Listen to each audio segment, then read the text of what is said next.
Well, first of all, the church is kind of a militia.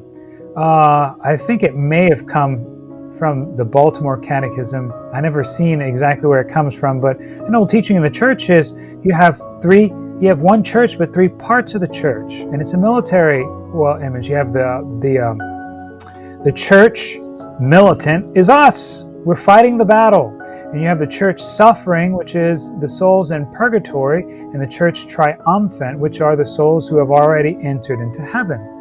Who is with us in the church militant? Well, God. He's cheering us on. He's fighting for us. Sometimes we think that He's abandoned us, but He's so close. We just take Him for granted, and so we don't recognize Him there. But after our Lord Himself, we have the Queen of Heaven. She's the Queen of all the saints. And she has authority. She has authority, for example, over all the angels. She's the Queen of the angels, and she sends them, and they love to work for Our Lady. And they love to work for Our Lady and for the Lord and for us. So they're, especially our guardian angel. I've done some work with the Opus Angelorum, or the Opus Sanctorum Angelorum, the work of the holy angels. It's a lay association of the faithful, and they teach the spirituality of the guardian angels and all the holy angels.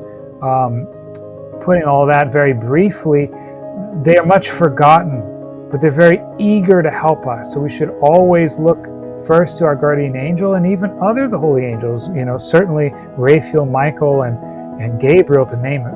The three archangels the church has given us, but we can call upon and ask the holy angels or Our Lady to send others.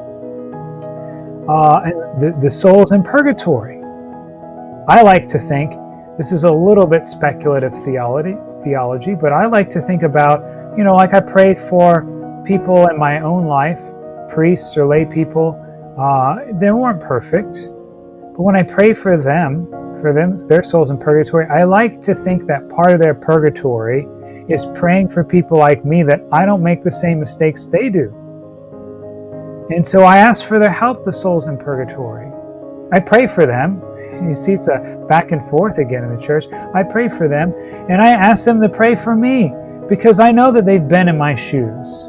The saints do this in a more excellent way, because the saints have been purified. But that's why we look to the saints.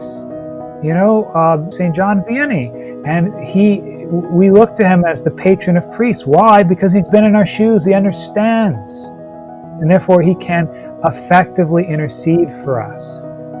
That's why we look to Mary as a mother, because she loves us as a mother, and she's going to intercede for us as a mother does for a child. So we have all the host of the holy angels.